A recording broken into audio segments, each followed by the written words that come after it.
नाथपंथियों को जो आम आदमी समझता है, मेरी उनके ऊपर मैं वीडियो बना रहा हूँ। और दूसरी बात, हमारे उत्तराखंड के कौन कौन से देवता पूजनीय हैं और कौन कौन से नहीं हैं, मैं उसके ऊपर भी वीडियो बना रहा हूँ आज। नाथपंथी आखिर पूजनीय क्यों हैं? वो हमारे उत्तराखंड में ही नहीं, पूरे भारत में पूजनीय है और गली गली में पूजनीय है। जो विदेश से आए हैं लोग, उनकी पूजा करी जा रही है। जैसे मदर टेरेसा हो गई, और भी बहुत सारे ऐसे नाम हैं, मैं अभी बाद में खोलूँगा अंदर। तो एक भाई का हमारे उसमें कमेंट आ रहा था कि राजू, सच्ची घटना है या ऐसा होता है हकीकत में?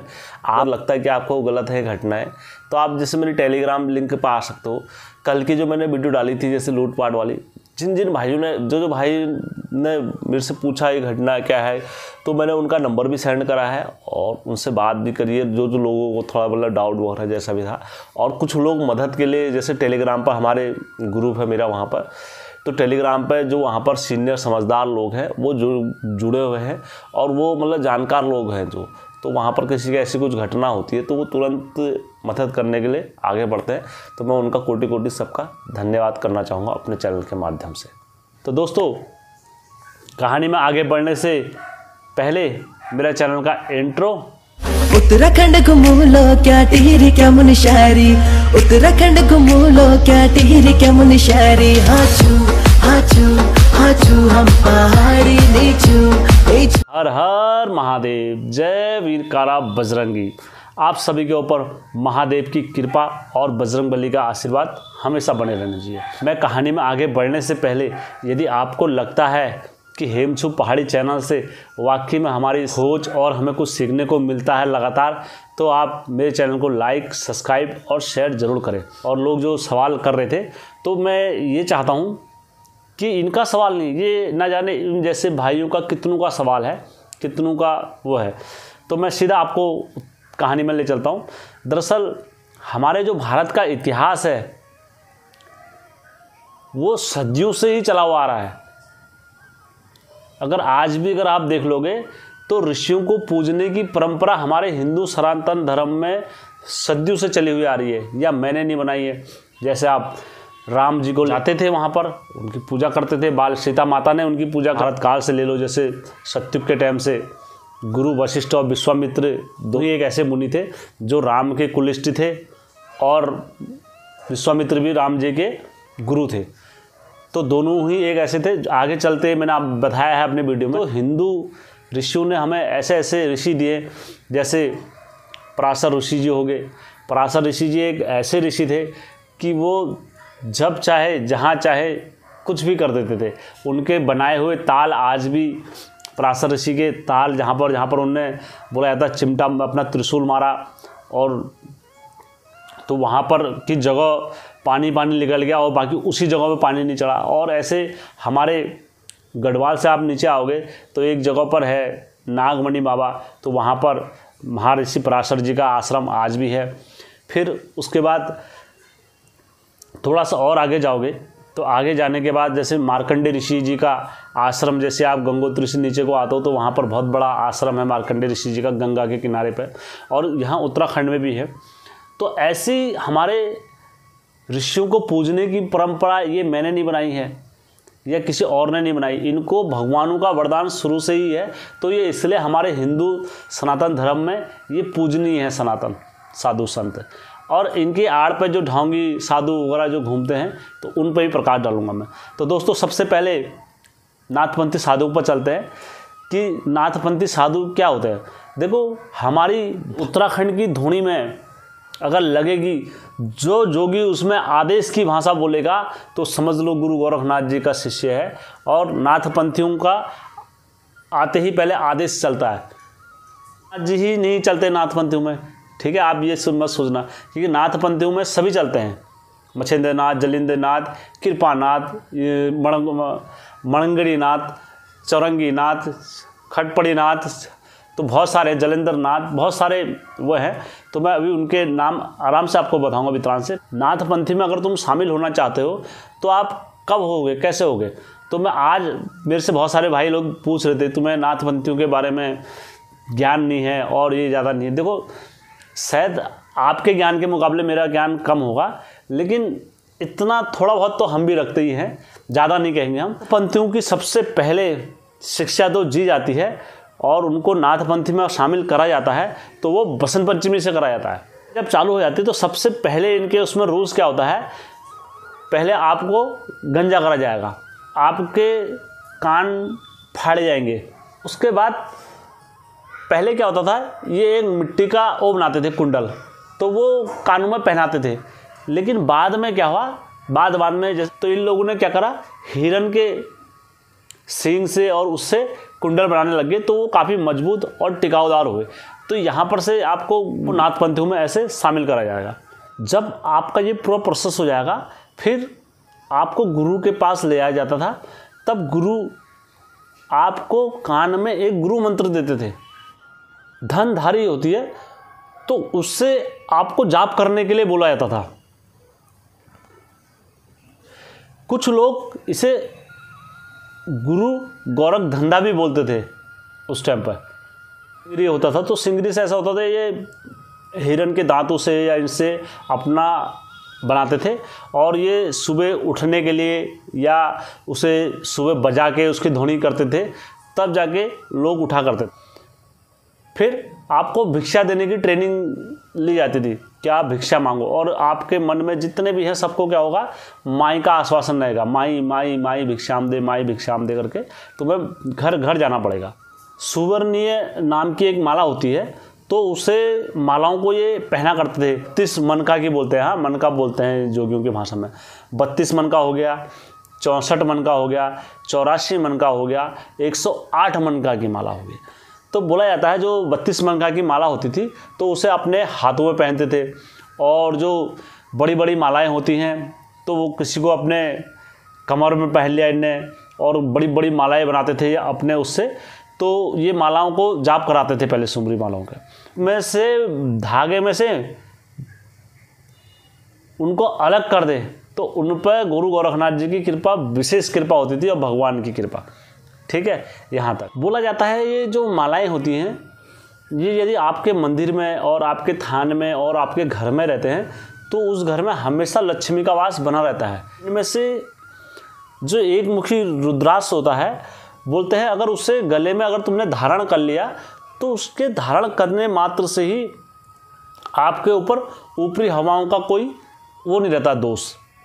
11 मुखी रुद्राक्ष जो होता है उसको भी काफ़ी शुभ माना जाता है और उसे घर वगैरह में रखा जाता है। दरअसल ये जो रुद्राक्ष की माला है, ये हमारे ग्रंथों में इसका जिक्र मिलता है उसमें कि जब भगवान शंकर के जब अश्वभय थे तो उनमें से इनका पेड़ हुआ था नेपाल में, तो ये नेपाल में अक्सर रुद्राक्ष वहीं से आते हैं, रुद्राक्ष की। तो उसके बाद 11 मुखी रुद्राक्ष होता है, इसको भी बड़ा शुभ माना जाता है। 2 मुखी रुद्राक्ष जो होता है, बोला जाता है ये घर गृहस्थी के लिए और अपने घर को और अपने पीढ़ी को आगे बढ़ाने के लिए 2 मुखी रुद्राक्ष की मालाओं का जाप करा करते हैं। में फिर बाद में इनको क्या पकड़ाया जाता है, एक आधार पकड़ाया जाता है। दरअसल उसका आकार अंडे की तरह होता है ऊपर से, और बैठने के लिए मतलब एक छाबड़ जैसी होती है।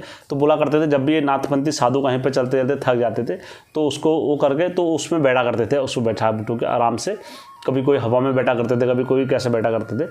तो ये इसका इस्तेमाल करा करते थे जाली विद्या का। तिमुर का सोटा, तिमुर का सोटा वो अस्त्र होता है, आपको मैं उसकी विशेषता बताता हूँ। देखो ये किसी किसी को मालूम रहता है, किसी किसी को नहीं रहता है, तो मैं आपको बता देता हूँ। तिमुर का सोटा हमारे उत्तराखंड के सभी देवता इसलिए पकड़ते हैं कि उसको पकड़ने के मात्र से ही शरीर के सारे रोग खत्म हो जाते हैं। दरअसल आपको मैं बता रहा हूँ, एक सीधा उदाहरण बता रहा हूँ। जब मैं कांवर लेके आ रहा था तो उस टाइम पर मैंने तिमुर का सोटा इसीलिए पकड़ा था, ना मेरे शरीर में कोई रोग हो रहा था, ना कोई विशेष हो रहा था, ना कुछ हो रहा था, क्योंकि वो सारे रोग काट दे रहा था तिमुर का सोटा। क्योंकि अक्सर आपने देखा, कभी आप वैष्णो देवी की यात्रा स्टार्ट करते हो, कभी कहीं की यात्रा स्टार्ट करते हो, हर जगह की यात्रा स्टार्ट करते हैं कि यात्रा करो किसी मंदिर की, तो बाँस को पकड़ के नहीं करा करते हैं, क्योंकि बाँस हमारे ग्रंथों में अशुभ माना जाता है। क्योंकि जोगी लोग जो थे वो बहुत जानकार थे। आप अगर हरिद्वार में पूरे जगह घूम लोगे तो आपको कोई चीज़ों का निशान मिले ना मिले, लेकिन एक तिमुर का सोटा गंगा मैया के हाथ में, जो मेन मंदिर है वहाँ पर गंगा मैया का नीचे हर की पौड़ी पे, तो आपको वहाँ पर तिमुर का सोटा जरूर मिलेगा आपको। दोस्तों ये हमारे उत्तराखंड सनातन धर्म की पहचानी है। आप जरा देख, सोटा यदि किसी पर ऊपरी हवा या कुछ भी अगर कुछ ऐसा चीज़ अगर आती है तो आप तिमुर का खाली सोटा दिखाना और उसके 3 बार अगर उसको अंकित कर देना, अंकित करने का उसमें फुक्का मार देना, तो बोलते हैं दोस्तों आप पर जो छल छितर ऊपरी हवा का जो भी है वो कट जाएगा। तिमुर का छोटे की ताकत वो होती है। इसलिए जोगी अपने से ज़्यादा किससे प्यार करते हैं? अपने तिमुर के छोटे को प्यार करते हैं। फिर इनकी झोली पकड़ाई जाती है इनको, जैसे चिमटा और सिंगिनी होगी। जैसे सिंगिनी का मतलब ये होता है जैसे जनेऊ धारण करते हैं तो सिंगी से बनाया जाता। कोई बोलते थे इन्हें, उस टाइम पर हमारा वही ऐसा था, नाथपंथियों के अलग ही रूल चलते थे। तो कोई हिरन के उससे बनाता था इनको, कोई किसी धागे से बनाता था, कोई किससे बनाता था। तो जब ये पहनते थे तो बोला जाता है कुछ साधु लोगों ने जो इनको पहनना, फिर बाद में जो एक नाथपंथी साधु थे जिनका नाम मस्तनाथ था, तो उन्होंने क्या करा, उन्होंने कहा इसको हम धारण नहीं करेंगे, तो हम इसको हमने मन से धारण करा है, ये हमारे मन में बसती है, तो हम इसे अपने मन में धारण करके बसा देंगे।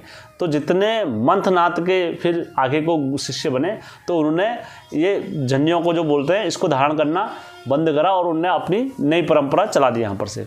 फिर गेरुआ वस्त्र, जब गुरु गोरखनाथ जी माता के वहाँ पर गए थे तो उस टाइम पर इन पे, अब देखो दोस्तों जोगी वैसे घूमते थे, तो गुरु गोरखनाथ जी भी वैसे गए थे वहाँ पर और ठंड का टाइम था, तो इन्हें माता पार्वती ने अपना बोला जाता है एक वस्त्र इनको दिया। उन्होंने कहा जोगी तुम गुरु गोरख इसको पहनो अपना तुम, तो गुरु गोरखनाथ जी को ढकाया वहाँ पर माता पार्वती ने। तो उसके बाद से गुरु गोरखनाथ जी जो ये गेरुआ वस्त्र का धारण करने की परंपरा भी नाथपंथियों में चली यहाँ से। गुदली लाल वस्त्र भी पहना करते हैं। सफलता नाथ जब जोगी थे तो ये भभूत लगाने की परंपरा भी यहाँ से चली। जब सफलता नाथ जो जोगी थे उन्होंने महादेव को प्रसन्न करा, प्रसन्न करने के बाद उन्होंने कहा महादेव जी मैं आपके जैसा दिखना चाहता हूँ, तो बोला जाता लगा दी वहाँ पर, और भभूत लगाने के बाद इनको वरदान दे दिया जाओ तुम मेरे जैसे। लगाने की परंपरा वहाँ से नाथपंथियों में चलती हुई आ रही है। अब दोस्तों ऐसे बहुत सारे जानकारियाँ हैं, मैं आपको देना चाहूँगा तो वीडियो बहुत लंबा हो जाएगा, तो मैं इसलिए ज़्यादा ना बोलते हुए अब मैं किस पर आता हूँ, सवाल जवाब पर आता हूँ, क्योंकि यहाँ पर तक मैंने नाथपंथियों का बताया। अब गुरु गोरखनाथ जी देखो, चाहे कोई सा भी भगवान हो, चाहे तुम ऊपर से भैरव भगवान को ले लो, फिर चाहे हनुमान जी को ले लो, चाहे फिर और नीचे आ जाओ माता कालिका को ले लो, चाहे कोई भी अगर ले लो, तो गुरु गोरखनाथ जी को जो महादेव ने वरदान दिया है, गुरु मतलब शिष्य। देखो आप चाहे कितने बड़े पायलट बन गए, चाहे आप दुनिया के बड़े से बड़े डॉक्टर बन गए, तो आपको किसी न किसी गुरु ने ज्ञान दिया होगा। आप अगर 80 बरस के भी हो और एक युवक स्कूल में पढ़ा रहा है, उसकी उम्र 20 वर्ष की है, और आप जब उससे मिलने जाओगे तो आप उसे गुरु कह के ही संबोधित करोगे, गुरुजी प्रणाम। आपकी उम्र वैल्यू नहीं रखती, उसका ज्ञान वैल्यू रखता है कि वो क्या कर रहा है, ज्ञान का प्रचार कर रहा है। तो आपको सबसे पहले वहाँ पर से समझना पड़ेगा। तो वैसे ही गुरु क्या थे, गुरु गोरखनाथ जी गुरु थे। गुरु गोरखनाथ जी के पास ऐसी ऐसी विद्याएँ थी, उनका सिखाया हुआ शिष्य काल से भिड़ने की क्षमता भी रखता है, और यहाँ तक किसी से भी सक्षम रहता है युद्ध करने के लिए। आपको मैं सीधा सीधा उदाहरण देता हूँ। देखो बहुत सारे लोग माने या ना माने, लेकिन मेरा काम है आपको सच बताना। गुरु गोरखनाथ जो भैरव था, गुरु गोरखनाथ जी का क्या था, शिष्य था। भैरव बहुत प्रकार के होते हैं, ठीक है, मैं आपको फिर बोल रहा हूँ। ये भैरव कहाँ गए, वैष्णो देवी माता के वहाँ के भैरव को ले लो। तो जब वैष्णो माता जब 9 वर्ष अपनी गुफा में रहती है, वहाँ पर गर्भ गुफा में, तो बोला जाता है हनुमान जी को पहरा दिया था। आज भले ही हम उसे लंगूर वीर बोल देते हैं या वाला वीर बोल देते हैं, सारी चीज़ मतलब अलग अलग है वहाँ, लेकिन अगर तुम वैष्णो देवी का अगर रियल उठा के देखोगे स्टोरी वहाँ की, तो बोला जाता है हनुमान जी को दिया था पहरा करने के लिए। तो हनुमान जी ने कहा ठीक है माता। तो उस टाइम पर 2 बाण भी चलाए थे वहाँ पर, तो हनुमान जी को प्यास भी लगी थी, तो बाण गंगा का निर्माण भी करा था वहाँ पर। बाण गंगा आज भी जब वैष्णो देवी तुम जाओगे, दरअसल मैं बहुत पहले चले गया था वैष्णो देवी, तो वहाँ पर जब बाण गंगा आई थी तो हनुमान जी ने जल पे के वहाँ पर माता की रखवाली करी। तब भैरवनाथ जी को जब पता चला तो बोला जाता हनुमान जी के बीच में और भैरवनाथ जी के बीच में युद्ध हो गया। तो लगातार युद्ध चलता रहा, तो हनुमान जी उन्हें युद्ध में परास्त नहीं कर सके। तब बोला जाता है हनुमान जी ने माता को पुकारा, तब माता आई गर्भ गुफा से बाहर। तब माता ने अपना रुक जाओ महाबली। प्रणाम मातेश्वरी। गुरु गोरखनाथ जी के शिष्य हैं, और उस भोजन जब कराया था तो वो भोजन कराते समय भैरवनाथ जी भी माता के वहाँ गए थे, क्योंकि सभी संतों को न्योता लगा था खाने का। तो ज्वाला माता आज भी गुरु गोरखनाथ जी की प्रतीक्षा कर रही है कि वो जोगी आएंगे तब जाके मैं वो ज्वाला आज भी जलते जा रही है। सोमनाथ में हो गया, और इधर साइड में, तो आपको यहाँ राजा भर्तृहरि और इनकी पूजा करी जाती है, क्योंकि इन्हें राजपाट छोड़ने के बाद ये वहाँ पूजनीय है भर्तृहरि राजा। उसके बाद हमारे कुमाऊँ क्षेत्र में आप जैसे 22 भाई एड़ी उनको ले लोगे तो वो कोई सामान्य व्यक्ति नहीं है। अगर तुम कहोगे सामान्य व्यक्ति, क्योंकि जब एड़ी बाबा ने जब तपस्या करी थी, एक पाँव पर खड़ी तपस्या, पड़े पड़े पाँव नहीं रखने दिया अपना दूसरा ज़मीन पर, और इतनी बड़ी बड़ी दाढ़ी जटाएं और ये करने के बाद तब बुलाया था, महादेव जी प्रसन्न हुए, तब इनको वरदान से सुशोधित करा। तब 22 भाई एड़ी पूजनीय है और वो उत्तराखंड का दुख हरते हैं हमारे। उसके बाद तुम जैसे सैमजू हो गए, सैमजू ने कई वर्षों तक तपस्या में लीन हो गए थे, तो इनका ना अंत रहा ना बंद रहा, किसी को ये पता तक नहीं रहा कि यहाँ पर सैमजू है, इतने लीन हो गए थे भक्ति में सैमजू। तो इनको तब जाके ये वरदानों से सुतेज हैं। दूसरा हमारे हरजू देवता हो गए, गोलजू देवता हो गए, तो ये जितने भी हमारे आदेश की भाषा बोलते हैं तो ये नाथपंथी सारे में आते हैं, नाथपंथी साधु कहलाते हैं। और गोयल का अगर तुम जन्म देखोगे तो वो चमत्कारों से कम नहीं है। और ये नहीं कि मैंने कुछ बोल दिया या किसी ने कुछ बोल दिया, क्योंकि जन्म की कथा जो है इनकी सारे गुरु एक ही दोहराते हुए आ रहे हैं। और ये देखो, अगर जिस व्यक्ति पर शक्ति नहीं होगी तो उसकी लीला का बखान कभी नहीं होगा, आप याद रखना। और ना मुझसे कोई उनकी लीला का बखान करा सकता है कि अगर उन पर शक्ति नहीं दिखाएंगे तो आज जिस घर में गोयल नहीं नाचता है और जिस घर में देवता नहीं नाचते हमारे उत्तराखंड के, तो उस घर का विखंडन ही है। आप आज के टाइम में अभी आ रही है कहानियाँ कि किस तरीके से अपने गुरुओं का इनका विखंडन करा और आज ये सारी चीज़ें पछता रहे हैं। चाहता हूँ, मुझसे ये बोला जाता है कि ये इंसान रूप में जन्मे में है, ये भूत कही है, इंसान रूप वाले कभी नहीं होते हैं। आप भगवानों को अगर धरती का उद्धार करना होता है तो वो इंसान रूप में ही जन्म लेते हैं। और हमारा उत्तराखंड देवभूमि है, मैं आपको फिर बोल रहा हूँ, उत्तराखंड देवभूमि मातृभूमि। संत दिखाई देंगे, किसी ने अन्न ताग रखा है, किसी ने जल ताग रखा है, और वो वर्षों से महादेव की तपस्या करे जा रहे हैं। आज भी हे मिथ्या नहीं बोलता कभी, आप इस चीज़ में सर्च कर लेना, क्योंकि वो आम इंसानों से दूर रहते हैं। ये परे ये माया नगरी है, माया नगरी से दूर और अपना ज्ञान अर्जित ही करते हैं भगवानों के उसमें। तो दोस्तों, अब जितने भी हमारे संसार में भगवान हुए, चाहे राम जी ले लो, चाहे हनुमान जी ले लो, चाहे कोई भी XYZ, चाहे आने वाले भगवान हो, सारे बोलते हैं कि यार ये अवतार, जैसे राम जी ने अवतार ले लिया या इनने अवतार ले लिया। नहीं, पहले ये स्त्री को ही माँ बनाया है, ठीक है, और स्त्री के जरिए ही आए हैं। श्री कृष्ण भगवान जी को ले लो, मनुष्य रूप में आए और इनकी मृत्यु भी हुई है। भगवान ने दिखाया है कि मरना, मनुष्य में आए हो तो मृत्यु रूप में आए हो। तो जब इंसान को ज्ञान देने आना पड़ता है और कुछ सिखाने आना पड़ता है तो मनुष्य के शरीर में ही आना पड़ता है। ठीक, अब देखो, अब हनुमान जी हैं धरती पर, परशुराम जी हैं, मार्कंडे ऋषि जी हैं, और ऐसे अश्वत्थामा जी हैं, बहुत सारे ऐसे ऋषि हैं जो आज भी अजय अमर बोले जाते हैं। तो इनके होते हुए मुझे तो नहीं लगता भगवान को कल के अवतार लेना पड़ेगा। फिर भगवान क्या करते हैं, समय अनुसार हर किसी भगवान की शक्ति एक जैसी नहीं रहती है। समय ढलेगा, हर युग में भगवान की शक्ति परिवर्तित हो जाती है और आपको दूसरा जन्म लेना ही पड़ेगा। तो आपको हर सेकंड, हर मिनट में आपको गंगा का जल चेंज मिल जाएगा। ठीक उसी प्रकार हर युग में, हर क्षेत्र में आपको हर एक नया भगवान मिल जाएगा हमारे उत्तराखंड में।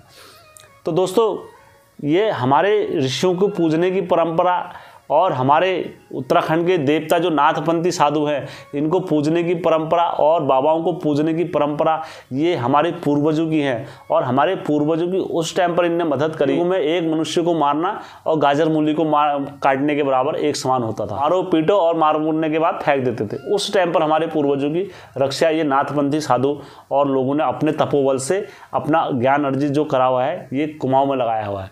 तो दोस्तों, भाई लोगों का सवाल है, तो अब ऐसे सवालों के उत्तर अगर ना दे तो हम फिर बेकारी है। इनने इतनी सारी चीज़ें बोले तो इनका फिलहाल तो उत्तर मिल गया होगा आपको। दरअसल मैं आपको बताता हूँ, हमारे भारत देश में, पूरे भारत में ही, जब मैं पायलट बाबा आश्रम से जब आ रहा था, नीचे को आ रहा था, तो वहाँ पर मैंने जब देखा तो सब भगवानों की तस्वीर तो लगाई है, लेकिन वहाँ पर मदर टेरेसा की भी तस्वीर लगाई हुई है, और इतने बड़े अंदाज में कि सब जाके वहाँ पर मदर टेरेसा को प्रणाम कर रहे हैं। और साईं बाबा जी को ले लो, वो हमारे उत्तराखंड के घर घर में पूजनीय हो रखे हैं, हमारे देवतों के साथ है, हर जगह पूजनीय है। क्या वो नाथपंथी थे? नहीं थे। फिर हम उनको क्यों पूज नहीं कर रहे? आप उस चीज़ में कहो ना, आप बोलोगे कि यार इनने उनके बारे में कैसे बोल दिया, वो तो बहुत बढ़िया है, मदर टेरेसा को इतने भारत रत्न मिले हैं और एक से एक और विदेशों से भी मिले और ये सारी चीज़ें मिले। दरअसल ये क्या थी, एक अवार्ड की भूख थी जिसे ग्रहण करने के लिए वो किसी हद तक भी जा सकते थे। दरअसल मैं थोड़ा सा पोल खोल देता हूँ, वो थी कहाँ से, आर्मेनिया से आई हुई महिला थी। भारत आज़ाद हुआ तो 1948 में वो आए थे और जब 1850 में जब भारत का संविधान जब लागू हुआ था तो उस टाइम पर ही यहाँ पर इनने एक अपना ट्रस्ट चलाया और ट्रस्ट चलाने के बाद इनमें क्या करा, बाहर विदेशों से बच्चे बुला के और गरीब बच्चों को बुला के और हम ये कर रहे हैं, हम वो कर रहे हैं, सारी चीज़ें करने के बाद इनने सोशल मीडिया पर फोटो डालना, ये करना, सारी चीज़ें करी और यहाँ पर एक बहुत बढ़िया कमाई का जरिया है और संत बन के भारत को आराम से लूटा जा सकता है। दरअसल मदर टेरेसा जो थी उनको आर्मेनिया देश की नागरिकता ही उनकी भंग कर दी थी, आप ये समझ सकते हो। और अंत में जब लास्ट टाइम पर कई रिक्वेस्टों के बाद उनके दिल में हर हमेशा अपने देश की तारीफ की, देखो जो जहाँ का होता है खून का असर तो पड़ ही जाता है, तो इन्हें आर्मेनिया से कितनी विनती करी, ये करे, तो लास्ट में अंत समय उन्हें वहाँ से अवार्ड दिलाया गया आर्मेनिया से कि हम इनको तो विदेशों से आए हुए को तो अवार्ड दे देंगे लेकिन हम भारत के संतों को अवार्ड नहीं देंगे, उनका हम मजाक। हम मदर टेरेसा तो दे सकते हैं क्योंकि ईसाई है, लेकिन भारत के साधु सन्यासियों को नहीं दे सकते। बोले तो हिंदू है, तो हिंदू होना क्या गुनाह है? इस देश बनाएंगे उनका, ये करेंगे हम, और उनको हम पूजेंगे भारत मंदिरों में। ओ भाई मारो मुझे, मारो मुझे, मारो। समाज ने इसका उसी टाइम पर विरोध भी करा था और अपनी पुस्तकों में भी छापा और उन्होंने नारेबाजी बहुत सारी चीज़ें करी थी उस टाइम पर, लेकिन अंधा राज सरकार थी तो कौन सुनता जब तक सरकार नहीं सुनने वाली हो। प्यार में क्या क्या न बना मीना, कभी बना कुत्ता कभी। विदेशी से जो यात्री वगैरह आए उनको लूटा वगैरह, आश्रम के नाम पे इनको बैठाया कि ये करेंगे, क्योंकि आश्रम खाली एक नाम का बोलने का था, तुमको ये करेंगे वो करेंगे, और धर्म के नाम पर कुछ नहीं था। दूसरी बात, हिंदुओं का धर्म परिवर्तन कराया और उनको क्या बनाया, क्रिश्चियन बनाया। विदेशियों के साथ आयात निर्यात का यहाँ पर काम चला करता था दोस्तों। ऐसी मिथ्या बोल रहा है इस मतलब इनके बारे में। ये दरअसल आप उस टाइम पर इन्हीं के काल में स्वामी दयानंद जी ने एक पुस्तक लिखी थी, इसका नाम बागी पुस्तक है, और उसमें इनकी सारी पोल की चीज़ें खोली थी, आप पढ़ लेना उस टाइम पर, और इनके जीते जी, और इन्होंने उसका विरोध तक नहीं करा। मदर टेरेसा ने देखो धन एकत्रित करने के बाद जब भी दंगा बारूदी होती थी तो इन्होंने उन लोगों को अपने वहाँ बुला के और उनका धर्म परिवर्तन करा के उनको सबको क्रिश्चियन बनाया था। आज ये मतलब हमारे उत्तराखंड के कई जगह घरों में और कई जगह मंदिरों में इनकी फोटो देखने को आपको मिल जाएगी। तो दोस्तों हमें और आपको मैं कहता हूँ हमेशा सत्य का ज्ञान होना चाहिए। इतने बड़े बड़े मैसेज डालते हो तो मुझे भी काफ़ी अच्छा लगता है कि आप इस विषय में या बात करने की काफ़ी इच्छुक हो और काफ़ी ज्ञानवर्धक हो। तो इसलिए हमें ऐसे लोगों की ज़रूरत ही है जो हमारे धर्म को जानते हैं, लेकिन अपना ज्ञान हमें सही जगह लगाना है कि हमारे पहाड़ से अगर हमारी संस्कृति लुप्त हो जाएगी तो क्या हम और आप कभी जीवित रह पाएंगे सही से? आप मुझे बताना। जब हमारे पहाड़ से अगर गंगा लुप्त हो जाएगी, हमारे वहाँ से बद्रीनाथ केदारनाथ अगर लुप्त हो जाएंगे और हरिद्वार का कोई अस्तित्व नहीं रहेगा, हमारे देवभूमि, हमारे जो कुमाऊं साइड में आ जाओगे, नंदा देवी, झील देवी, इनका कोई अस्तित्व नहीं रहेगा तो हम क्या जीवित रह पाएंगे? हमारे पूर्वजों ने जो इनको माना है और ये सारी चीज़ें हमारे पूर्वजों ने इतना ध्यान लगाया है इनकी भक्ति में, तो हम उसे कभी मिथ्या नहीं जाने दे सकते। हम कोई भी अगर इतिहास उठा के देख लोगे हिंदू सनातन धर्मों का, तो अपने पितरों को तारने के लिए हर किसी व्यक्ति के घर के जो पितर होते हैं वो पूजनीय होते हैं। आपको केवल उनको तारने का प्रयास करना चाहिए कि कैसे भी हम अपने पितरों को तार दें, और जो घर के देव हैं जो सदियों से चले हुए आ रहे हैं, तो देखो मेरे इस वंश के लोग जान लेंगे और 2 वंश के लोग जान लेंगे। अगर मेरे को 22 पीढ़ी और अगर 50 पीढ़ी या 10 पीढ़ी तक अगर कोई लोग जान रहे हैं, कुछ तो शक्ति होगी तभी तो जान रहे हैं, अन्यथा नहीं तो कोई ऐसे नहीं जानता किसी को। तो दोस्तों गोयल देवता का इतिहास जो है अंग्रेजों से भी पूर्व है। आज 50 साल 60 साल से ऊपर मतलब आप समझ लो हमारे देश को आज़ाद हुए हो गए, 83-84 हम गणतंत्र दिवस मना रहे हैं, उससे पहले का भी हमारा इतिहास है। तो कुछ तो ताकत होगी, आप ज़रा उस चीज़ पर गौर करना, तभी तो अपनी शक्ति से खा रहे हैं। और ऐसा नहीं कि कहीं पर भी ऐसी हो रहा है। आप गोयल को देखना दोस्तों, हनुमान जी के साथ भी हैं, शिव जी के साथ भी हैं, भैरव जी के साथ भी हैं, गुरु गोरखनाथ जी के साथ भी है। ऐसा कोई देवता नहीं है जहाँ पर उनका दोष नहीं है। और दूसरी चीज़, अगर किसी के साथ अगर चले जा रहे हैं, किसी की रक्षा करने के लिए चले जा रहे हैं, तो उसको इंसाफ दिला के ही आ रहे हैं। कोई ऐसा नहीं कि हे मिथ्या बोल रहा है या कुछ ऐसे कर रहा है। मैं धन्य है वो मेरे उत्तराखंड के माता पिता जिन्होंने अपने बच्चों को ये ज्ञान दिया है। आज देवता का जो प्रचार कर रहे हैं और गोविल देवता को जो पहचान रहे हैं, जगह जगह उनका कर रहे हैं, क्योंकि ये हमने हमारी सीख पे ही होते ना। हमारे बच्चों को जो हम सीख देंगे वो तभी तो उस चीज़ को बोलेंगे, और जिनको हमने सीख ही नहीं दी है तो वो कभी नहीं बोलेंगे। जैसे दिल्ली में रहने के बाद भी लोगों के बच्चे गोयल के बारे में जान रहे हैं, गोयल का प्रचार कर रहे हैं वहाँ से, दिल्ली से आके, तो मैं धन्य और कोटि कोटि उनका पहले तो दिल से धन्यवाद करूँगा यार कि गोयल के लिए इतना तुम्हारे दिल में श्रद्धा है कि आप दिल्ली से आके और गोयल का प्रचार कर रहे हो। तो ये सुन के मेरे मतलब खुद अपने मन से कहता हूँ मैं, खुद मेरे दिल से मतलब एक आग पैदा हो जाती कि यार जब हमारे भाई लोग इतने दूर से आगे करते हैं तो हम क्यों नहीं करें गोयल के बारे में। तो आज हम केवल लिखने से कोई बड़ा नहीं होता या किसी चीज़ से बड़ा नहीं होता है। हम लिखने को कोई किसी के बारे में भी आसान से लिख, कभी आप उस चीज़ के बारे में डीपली जाना कि आपके पितरों को तारने वाले, आपके पितरों को ले जाने वाले, आपके पितरों को करने वाले कौन हैं। क्योंकि महादेव आपके लिए हर जगह नहीं आते हैं। हर जगह महादेव के एक नहीं, महादेव पूरे ब्रह्मांड के मालिक है। तो महादेव ने हर जगह राज्य, सीधा उदाहरण दे रहा हूँ, आपके घर में अगर कहीं पर कुछ भी हो रहा है, चोर चपाटी अगर कुछ भी हो रहा है, तो आपका जो पहला नियम बनेगा तो आपको थाने पे ही जाना पड़ेगा। ये नहीं आप सीधा अल्मोड़ा जहाँ आपका हाई कोर्ट है और जहाँ पर आपका वरिष्ठ पुलिस अधिकारी बैठ रहा है, आप वहाँ जाके अर्जी कर रहे हो तो वो आपके वहाँ आ रहा नहीं। आपको नियम अनुसार ही जाना पड़ेगा। आपको पहले गोयल के वहाँ अर्जी लगानी पड़ेगी। अगर गोयल आपका नहीं सुनता है तो आपको फिर मामू के पास जाना पड़ेगा। मामू अगर आपको नहीं सुनते हैं फिर आपको ऐसे ऐसे करके सीढ़ी दर सीढ़ी जानी पड़ेगी। अगर आप डायरेक्ट अगर शिव जी के पास चले जाते हो तो शिव जी खुद ही कह दीजिए अरे तेरे वहाँ तो इतने देवते हैं, तो उनके पास नहीं गया, सीधा मेरे पास आ गया। आप किसी अधिकारी के पास भी चल के, प्रोसेस जो बना हुआ है ये ऐसे तो बने हुए हैं सारे हमारे। तो मेरा उद्देश्य केवल यही था आप लोगों को समझाने का कि आप इस चीज़ को समझना डीपली से। कोई भी चीज़ हमारे पूर्वजों ने या कोई भी कानून जो हमारे पूर्वजों ने बनाए हैं वो मिथ्या नहीं बनाए हैं, इसलिए बनाए, कुछ शक्तियाँ, कुछ प्रमाण होंगे उनके पास। तो दोस्तों मैं ज़्यादा ना बोलते हुए, यदि मेरी कहानी आपको अच्छी लगी होगी आज की, तो मेरे चैनल को लाइक, सब्सक्राइब, शेयर जरूर करना दोस्तों। हर हर महादेव।